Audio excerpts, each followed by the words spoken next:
Welcome back mga katambalan, mga hot topic and issue pag-usapan natin. Update po tayo kay Catherine Bernardo na kung saan nga po ay nag-post ang 01 story ng ilang mga photos at video. At ito nga po ay ang pagpapaayos nitong si Kat ng kanyang buhok sa 01 story. Makikita naman na nag-e-enjoy itong si Kat at pinlex pa nga niya yung kanyang bagong treatment na buhok. Makikita na talaga naman lutang na lutang ang kagandahan ng isang Catherine Bernardo sa bawat photo nga na inilabas ng 01 story. Yung talaga naman nag-enjoy ito sa kanyang buhok.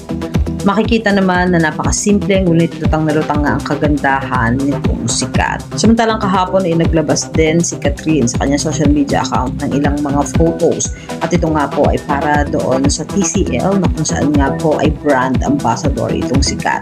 Makikita rin na talaga naman nag-enjoy itong si Catherine. Gamit nga po ang TCL Super Drum at makikita nga po na sangkatutak yung laundry nitong si Kat. Makikita rin na nag-enjoy itong si Kat na may hawak pa nga po ng laundry basket at gamit nga po yung kanyang cellphone na talaga namang high-tech na yung TCL Super Drum at makikita rin po yung ilang mga photos na kung saan nga po ay nakaupo doon si Catherine. Tabi nga po yung TCL Super Drum at talaga namang napaka-cute nitong si Catherine Bernardo doon sa ilang mga photos na kung saan nga po ay nilabas niya para sa TCL na kung saan din ay naglo-laundry nga itong si Kat. Yan po yung mga update natin ngayon kay Catherine. Kayo mga katambalan, ano masasabi nyo? Comment lang sa comment section at pag-usapan natin. Yan ang mga hot topic and issue dito lamang sa Tambalang JK.